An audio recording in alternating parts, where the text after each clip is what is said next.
oh shoot, this has legs. And it very quickly went from let's grow this thing to let's not mess it up. Tell me, what was it like to be in the presence of Tiger? Were you scared? I cried in the bathtub that morning. Not just because we were shooting with Tiger, but I think it was that first moment where it kind of set in where I was like, we had this idea. I went all in on it, quit my job a year before, took on some debt because I really believed in it. Then I was like, oh, okay, we did it. This is working. Like, we changed our lives. Today we have the distinct pleasure of chatting with Aaron Chewning of St. Andre Golf. St. Andre has absolutely taken off within the golf space in the last year. We're going to chat with Aaron about how he created St. Andre Golf, what their secret sauce is, and what their plans are for the future. I'm so excited. I spent almost 4 years living in Atlanta before St. Andre was created, and now to see an Atlanta-based company taking off within the golf space, I genuinely love to see it. So I can't wait to pick Aaron's brain about St. Andre and introduce more of you to the man behind St. Andre Golf. I'm Dougie. This is the Golf Clan. If you're new, please go ahead and give this video a thumbs up. If you've not yet subscribed and can turn the red subscribe button gray, that would mean a lot to me. I'm just so grateful for this channel and for the opportunity to chat with people like Aaron. So let's go ahead and bring Aaron onto the call. Aaron Chewning. Aaron, how are you doing today? I am doing fantastic. How are you? I'm good. You have a good weekend? Yeah, weekend was great. Little Halloween mountain weekend with some friends. How about yourself? Yeah, it's nice fall weather here. I'm in New Jersey, so the leaves are changing. My wife and I will go into Manhattan a little bit, so we're trying to soak in the last few days of warm weather before it's going to be miserable for about 6 months. Yeah, I'm down for the miserable. Miserable for me was the summer. So I'm in Atlanta, very hot, don't love it. So yeah, winter, cold, frigid, love all that. I just watched the video of you at the Tour Championship where you were sweating your butt off and also somehow trying out like 10 hot dogs. I don't know how you did that. Yeah, there's there's a lot of footage of whining, complaining, and kind of dying, I'm sure. That was I think it was 105 degrees that day, like the by far the hottest day of the year. Our camera shut down a couple times because they were overheated. It was very fun, but oof, it was hot. No, I enjoyed seeing a little bit of the Tour Championship behind the scenes. But before we get into the St. Andre Golf stuff, do you mind kind of introducing yourself to the viewers and giving us a little bit of context on what you did pre-St. Andre and how you've kind of built up the skill set that you use now? Yeah, for sure. Yeah, name's Aaron Chewning. I'm one of the co-founders of St. Andre Golf. I went to film school back in the day, so a traditional film background. The goal was always to make stupid online content. Bo Burnham, Lonely Island, those were the guys that inspired me in high school, not, astronauts and doctors and whatnot. I just wanted to make stupid online content. So yeah, I went to film school, graduated, came back to Atlanta, and was just trying to do film work as much as I can. So I did book trailers and wedding videography and just anything I could to kind of get my feet wet, to be on different sets for commercials, short films, things like that. But the goal is always make comedic content. So through a few opportunities, Vine was one. I was a Viner back in the day. Wow. Yeah, that's a throwback. Yeah, got a co-write and co-direct their only limited series called Camp Unplug. Kind of sucked, but it was a great experience before Vine shut down. Yeah, just was trying to make funny content wherever I could. Vine was a big stepping stone for me. I was a creative director at a couple agencies, always focusing on comedic content. And then the St. Andre idea popped up 2 to 3 years ago. Spent about 8 months developing that with some friends, put together a little dream team of friends. And we launched last August. So we're about 14 months old, and it's been a blast. Yeah, from my perspective, it seemed like St. Andre just started blowing up on my feed. I'm a obviously golf person, so my Instagram's all golf. And once your sketches started popping up, it was like, who are these people and how is the content so good? It just really stood out in terms of the cinematography. Nothing else really like it. A lot of sketch maybe work, but not with the professional dedicatedness to your craft. So was that something that you kind of saw like there was a gap in the market? Did you know it would take off in the way that it did? We thought it had a good chance to. We definitely saw the gap. Golf's my favorite thing to do. I've been a golfer since elementary school, so I was following all the big accounts. Zaire, a lot of the comedic accounts like Country Club Jason, and all these like comedic creators as well. And I've always loved the joke side of it and the filmmaking part of it as well. So bringing like traditional film techniques to dumb online comedy. That's something I've loved doing in the past. So started to think, yeah, I didn't know if anyone was really doing it like we were. There's so many funny people, so many great content creators, but yeah, trying to bring that high production value scripted comedy to the golf world. It felt like a lane that was open. And yeah, I started to write some ideas and just ended up writing a ton of pages of scripts. And that's when we were like, oh, this could be a whole thing and not just, it was going to be a couple just random one off sketches on my personal page at first. And then it kind of grew into something more. And we realized the lane that was open and all the material that was there. Where did the name come from? Did you come up with that? I did come up with that, yeah. Me and Jared, who's one of the founders, he's not in any of the videos. He's our designer, kind of brand guy. He's so talented. We were going back and forth on some names. Wanted it to look good on a shirt without like being a joke. You know, there's the four plays and the no laying up and like golf kind of jokes and references are great, but we wanted to potentially just look good on a shirt without having seen our stuff. We wanted it to be kind of a nod to traditional golf, which would be the St. Andrews tie-in, and then wanted it to be Atlanta. We're all Atlanta guys, love Atlanta, and Andre 3000 from Outcast is where the Andre came from. So they Wow. kind of check all three of those boxes, and yeah, once we landed on that, we were like, oh, that's it for sure. Was there any thought to calling it Aaron Chewning Golf? No, absolutely not. It's also it's also a self defense mechanism. So if someone like hates Saint Andre golf, you're like, fine. But if it's when it's personal, my name's attached, it hurts a lot more.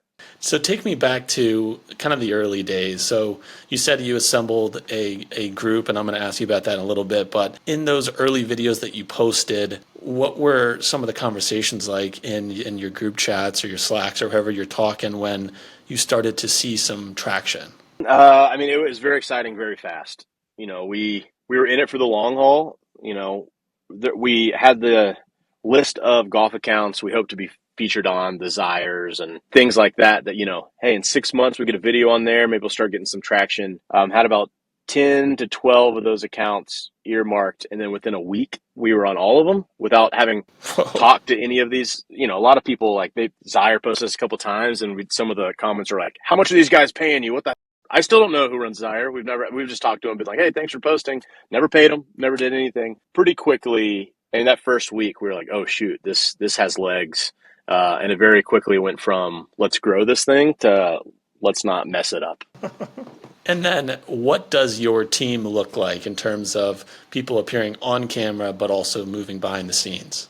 Yeah, so it's changed over the last few months. We have three full timers, and that is me, Seth, who does all our video. He's done all our videos since day one, shoots and edits. He's a video genius and so funny, which is great. We haven't gone past like a version 3 on all the videos because me and him worked together for a long Wow. time. Similar sense of humor. It's great. And then Paul Tremere, he's our head of content, runs social for us, which is great. He came on like 6 months ago. And then we have Jonathan and Hannah, who are the other two main cast members. Yeah, we just kind of tag them in for shoots. Hannah's been a big part of it too. We just launched a podcast last week where it's myself, Hannah, and our friend Andrew Stanley, who's a comic. So there's a few other people kind of floating around in the cast, and we tag in for podcasts and videos. Yeah, it is. There's three full timers, and we have our cast outside of that, and then I'm one of four founders. The other three are none of the people I mentioned. So it's kind of Wow, gotten what to a be a little. team. It's kind of a big family, yeah, but it's been cool.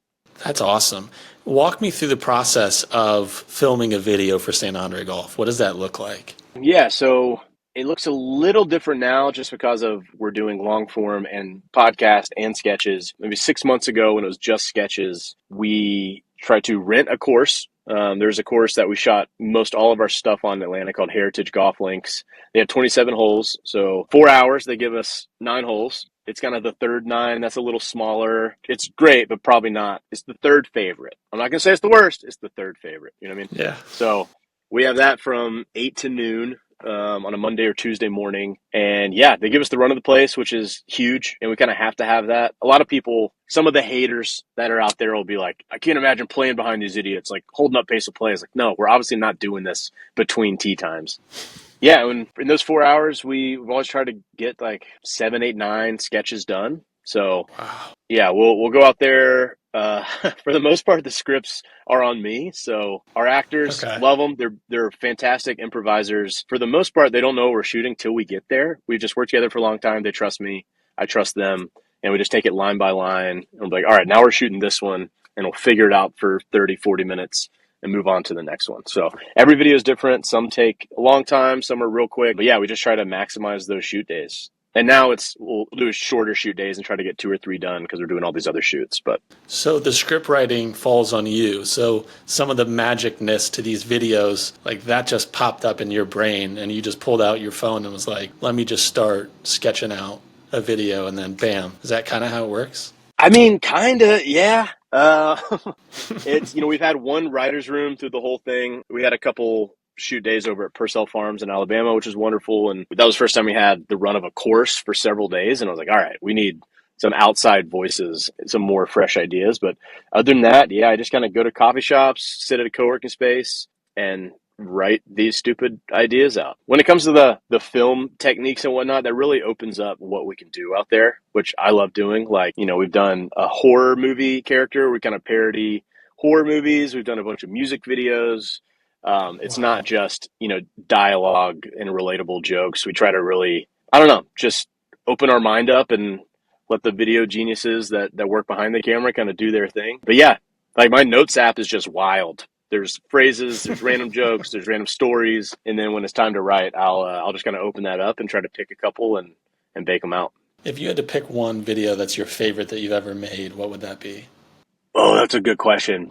I'm going to say a couple. I can't pick Okay. one, I don't think. I really love collaborating. The collaboration part of it is my favorite part, I think. So the Okay. first couple that pop into my head are beer check, where we had a marshal, check someone's bag to see if they brought outside food or drink, and it turns out to be a sniper watching them. Very violent, ridiculous. But Paul Ryden is that actor who's 70 years old and so funny. He was in Stranger Things and a couple other great shows and movies. So like working with him and making him he's the sweetest guy I've ever met to be like a murderous psycho. Love that. Love that one. Then the other one just popped in my head is where we lost a wedge and did a whole music video about it. And it's emotional. I know people that teared up, which is so funny to me. And that is down to the creative genius of Tom McGovern, our friend who does musical comedy. He doesn't play golf, but I'll talk with him and kind of give him the general storyline, and he'll send back like a masterpiece. It's wild. We just posted a video today about a guy's golf trip at Myrtle Beach, and he made a song for it in the style of Rascal Flatts, and it's just Wow. he's brilliant. So yeah, just working with these people, that it's so exciting for me to kind of tap them and work with them and make something funny. So those are the couple that pop into my head, but there's several I'm pretty proud of. Yeah, that's awesome. You mentioned earlier a few different places that you've drawn inspiration from. What about currently? Which creators do you admire, respect, draw inspiration from? Yeah, there's a bunch. I'm really just kind of in awe of people that can turn a ancient game into something new. And my hat right now, Mm, Jane Golf.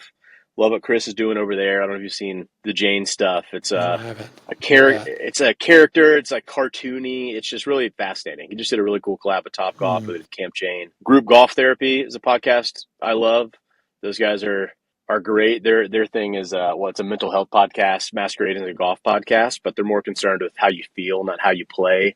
And it's just an interesting take mm, on golf, and they're funny and witty. There's a ton of them. And then I got to work with Random Golf Club and do a breaking series. Played at Pebble Beach with them, which was unreal. But also just seeing their operation up close and how they tell stories, I was pretty fascinated by.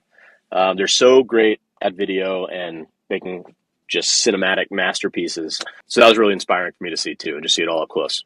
yeah, that's an interesting parallel to draw because I've followed Random Golf Club and Eric for a while now. And if I had to oversimplify things, I would sort of, at least right now, slate Random Golf Club as the very highly produced long form golf experience and St. Andre as the short form version of that. I mean, I know you're expanding to long now, but you've popped up by doing these sketches, and both brands just seem to have this feel to it, the texture, and it makes you feel something watching it. So that's credit, obviously, to both of you guys. What was that day like playing Pebble, showing up? I don't know if you'd met Eric before, having a million cameras in your face. Like, what was that like? Oh, it was a lot in the best way.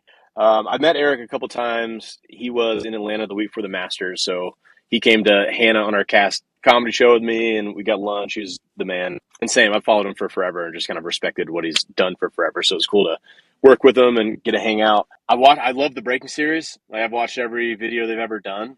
Just kind of the Yeah. pressure cooker aspect of it is fascinating. I've never been so nervous, which is wild. Like, I used to do a bunch of stand up and definitely had some nerves and done some stuff like shooting with Tiger Woods last year. Like, there's things that kind of, gave me the butterflies, made me want to throw up. But that, I don't know, it's one being at Pebble, so that was super surreal. I teared up walking the coast at one point. Just, I don't know, it's something you see your whole life.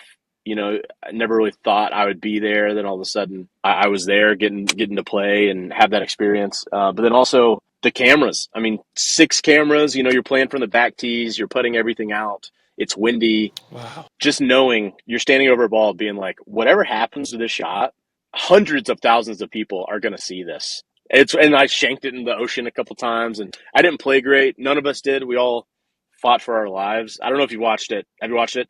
Yes, I just finished the last episode today. Okay. Yeah. The cast was wonderful. I know Mikey, who's a great golfer. He's like almost a scratch golfer. He's trying to shoot 77 shot. I think he shot about 100, maybe high Hmm. 90s. Like, it's just so much pressure. And I know watching it, I was like, that seems stressful, but is it that much pressure?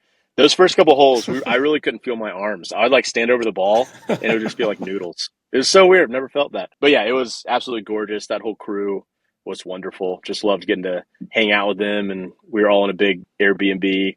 The Live PGA merger was announced that morning too, so it was cool, like Wow. being with all those people as we digested that news. So yeah, it's an experience I'll always look back on and love.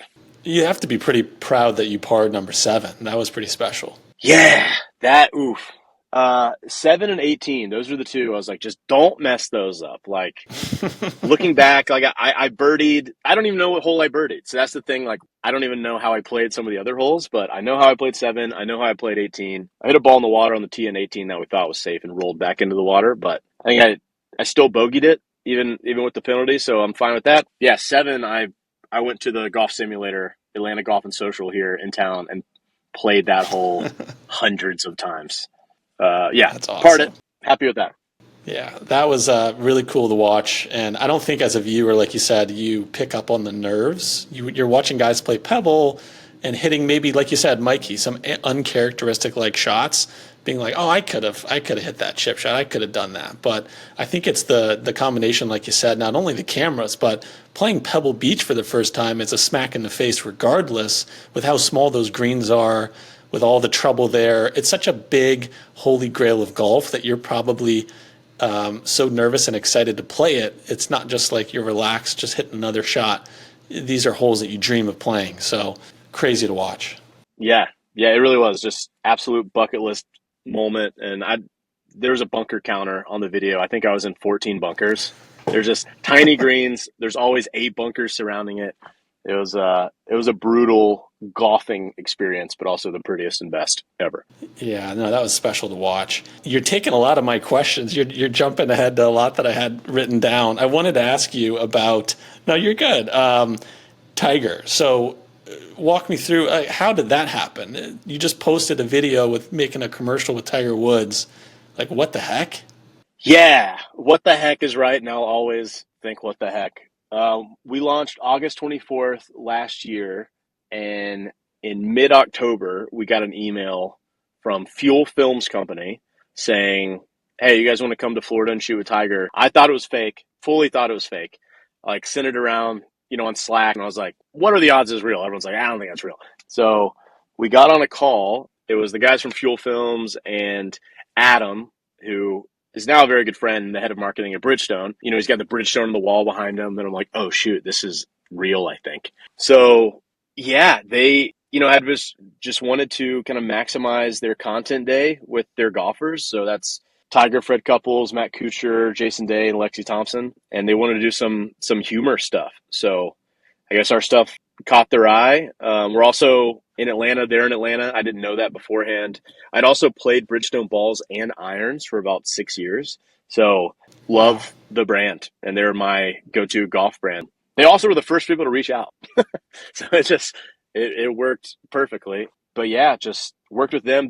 Their plans are pretty much locked in, what they were shooting. So we kind of tagged in at the end and got to do some improv and add some lines. But like the concepts were theirs. They let us have some fun with it. But we were just kind of assisting them on that shoot. And Jupiter, the story I always tell is I cried in the bathtub that morning. I just told two stories back to back where I cried. I'm good for like 3 or 4 cries a year. Like I'll cry, but not a lot. And not just because we were shooting with Tiger, but I think it was that first moment where it kind of set in, where I was like, we had this idea. I went all in on it. Quit my job a year before, took on some debt because I really believed in it. Then I was like, oh, okay, we did it. This is working. Like we changed our lives. So that kind of sunk in that moment and that day. And yeah, it was a great day. Everyone was absolutely wonderful. And we may or may not be doing it again in a couple weeks. All right. I love to hear that. Tell me, Yeah. what was it like to be in the presence of Tiger? Were you scared? Yes. I don't know if I was scared. I mean, it's through my career, I've been able to work with some celebs and athletes, and worked with Major League Baseball and some like Super Bowl stuff, and I'm fairly good at that. Like, I'm definitely not going to make an ass of myself. Like, whatever, I might be going nuts in my head, but I'm fine. You can't not be starstruck there. Like that, we were talking about it, and you're like, this has to be one of the top 10 famous people in the world as far as like name, face. If you're in a small town in China, like I'm sure they at least know who Tiger Woods is. So yeah, there was definitely that like, this is crazy type thing. But he was so warm and wonderful and kind of came right over to us, shook our hands, kind of asked what we did. He had no idea who we were, which is great. Didn't expect him to, of course. But yeah, I mean, he kind of diffused that really quickly. Like between takes, he'd come stand next to us and chat, and we'd kind of joke around, got him to laugh a few times. So obviously, I didn't leave being like me and Tiger boys, but it still was like, it was just such a warm, cool, friendly interaction. So yeah, there was definitely the like, there he is, but then it became chill very fast. Yeah, you hear stories about people meeting Tiger. I'm pretty sure I watched a video of Eric Anders Lang meeting him and squeezing into a tailor-made day where he walked up, he asked about his watch, and then he just froze because he was like, this is Tiger Woods. And his time is so planned out that it's like you have such a small little gap. It sounds like you guys got a nice, generous, considering Tiger's calendar, just the fact that he was able to be relaxed with you a little bit and you weren't walking up, taking a photo, and moving on. It seems like a pretty unique chance to just hang. Yeah, it really was. I think Bridgestone has a content day with all their golfers once a year, so he was there to do that content all day, which was great. So there wasn't like within the Bridgestone content day, there was shuffling from station to station, where it was like he did a podcast, he did a broadcast spot, and then these couple social spots. But I think we shot probably 45 minutes that one spot. So you know, Wow. like we had to reset cameras a couple times, so he's just chilling.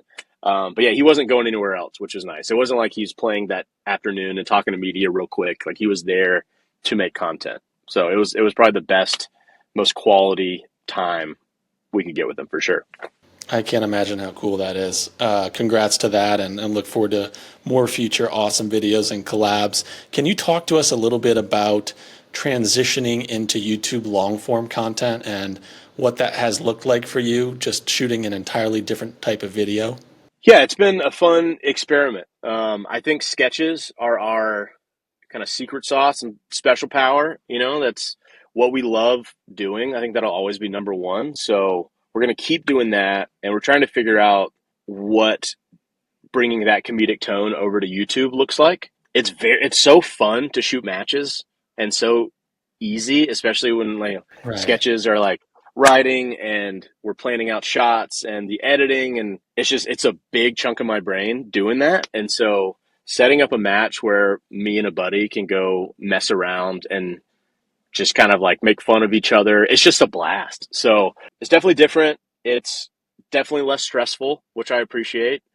Um, yeah, but yeah, we're still in the process of figuring out kind of our angle there. Like, I think the vision for sketches was super clear from the beginning. Now it's, let's have fun on YouTube. Let's tell some stories. We got some ideas for some content that I think will be very different for the golf world, but kind of check those boxes of like fun, inclusive golf and comedic, very funny. So as long as it kind of points back to those two things, like people having a good time, not taking golf super seriously, just loving the game and also making people laugh, then we'll experiment. Yeah, no, I really enjoyed that. I think I was kind of surprised the first time I saw a long match. I think it was the first one that I saw of your channel was you and Robbie versus Alexis and Kayla. I think that was at Bobby Mm-hmm. Jones. Really enjoyed that. But I was sort of like, wait, St. Andre makes long videos too? Like, what does this brand not do? They have a website, they got apparel, they're popping up everywhere, they film with Tiger. It's just sort of like, man, it's very cool to see you expand. So I know you said you're kind of figuring it out, but moving forward, like, do you have any ideas on what role YouTube will play in the overall brand, whether it's the shorts or the longs? Like, do you consider that an integral piece? I do, yeah. I think there's short form, there's long form, and there's the podcast. There's all three of those we are loving doing. And so we're trying to just figure out how they all fit together and then add on kind of apparel and merch and fun items on top of that. It's going to be kind of that three-pronged content factory is how we're thinking about it. Like ideally, we're posting a sketch a week, a podcast episode, and a YouTube video every week. So that's a ton of work. You know it, being on the back end side, scheduling and producing and editing, and it's going to take a ton of work, but we're excited about it. But those are all things we're passionate about and going to kind of press forward with and make a big part of the business. Yeah, for sure. How do you take getting views on social media and turn that into a profitable brand? I don't think that's something that's talked about a lot. When you see someone racking up views on, let's say, Instagram Reels, there's a big difference between getting views and building a company. So, how's that process been like for you? It's been very fun to figure out. I've kind of worked in the space a long time, mainly behind the camera, working in agencies, so a lot of social media campaigns, and you'd work with influencers and whatnot. So there's definitely a base of knowledge there. And it's a really good time to be a golf creator, as you know. Like the days of just slapping a logo on a pro's hat are over. I mean, just that is over. Obviously, that's always gonna be a thing, and that's super valuable billboard space for golf brands. But you got the Bob Does Sports, you got the good goods that I think are moving clubs and making brands cooler than a pro ever could, really. There's the big pros that I think will always just make a huge dent, whatever they do. There's Tigers, Rory's, there's kind of the big ones, obviously. But these people that everyone just kind of has dinner and watches YouTube or sends videos to their friends, like those are the people that I think can really speak into people's lives. People listen to your podcast, they know you a decent amount. You don't know them necessarily, you're not friends, but they know you. And when you endorse something, when you post about something, like that carries a lot of weight. So I think companies are getting hip to that. The creator economy is booming, the golf creator economy is booming. Yeah, companies are just seeing the value in it. So that's been great. I'm super glad that we had a big start because then we could kind of figure out how to make it profitable and make some money from the jump. It wasn't like we're going to grind for 7 or 8 years and maybe eventually it'll happen. But yeah, I don't know. It just takes, especially with what we do. I know there's like take Good for example. They play great golf and document it well. Callaway could be like, we know how to get in that content. Like, let's give them clubs, let's give some gear, some balls. Like we get that. For our stuff's a little different for the most part. That we are going to be wearing polos and hitting balls and playing with clubs, so we know those are there. But I know a lot of brands will reach out and they're kind of like, we like the stuff. How can we work together? We don't really understand, with the sketches and whatnot. So it's been really fun kind of being on pitches and having those meetings with brands and talking through what collaborative content could look like. But yeah, it's been good so far. We've had some great partners this first year and a half, some long form partners that we love. So yeah, figuring it out, but it's working so far. What's it been like for you stepping from, you mentioned that you've worked a lot with creative agencies on campaigns and film. So what's it been like stepping from maybe like you're switching seats at the table? All of a sudden, you, like Aaron Chewning, are an influencer that has huge influence in the golf space and brands want to work with you, but your mind Like you understand the whole how the whole thing moves. Is it strange for you to kind of be in front of the camera? No, I've always done both. I've kind Yeah. of definitely seen myself as more of a writer and director. But with Vine back in the day, I started doing TikTok over the pandemic. Kind of grew both those followings. I worked with a couple stand-ups doing their sketches back in the day. So I've always done both. I think I have to always do both to a degree to be happy.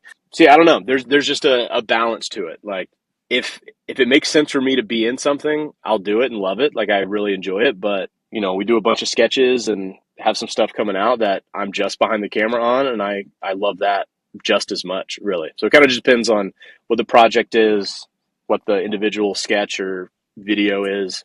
But yeah, I feel like I'm fairly comfortable on both sides. Is it ever strange for you within the golf space specifically? It's such a tight knit community that like you are a big name. Like you are one of the Eric Anders Lang, Aaron Chewning, like because of the amazing content you put out. Does that ever has that changed? Like you're recognized like in golf on golf courses within Atlanta. Like does it ever make you stop and think, this is kind of crazy that just a year or so ago I launched this and now I'm known within the golf space? It has, yeah. It's definitely different. What's funny is that it's such a hyper specialized thing we do. It's such a niche that going to Bobby Jones, which is kind of I guess probably the mecca of public golf in Atlanta. Like going to that driving range, five or six people will say hey, but then going out to a bar or dinner, like it might happen every once in a while, but it doesn't happen all the time. But if I'm in a golf space, happens a ton. So it's good. I can't imagine like a political commentator where half the country hates you. Like if I don't see myself like going to a golf course and someone like getting mad. You know what I mean? So everyone's been super kind and fun. Love talking to people, and if they say hey, they usually like our stuff, which is great. And then we kind of have a shared hobby. And I'm like, all right, you like goofy golf content, so do I. And now we're pals. Yeah, it's been cool. It's been a fun development over the last year and a half. Do you rep St. Andre Golf apparel when you're out and about, going to the grocery? I wear stuff every once in a while.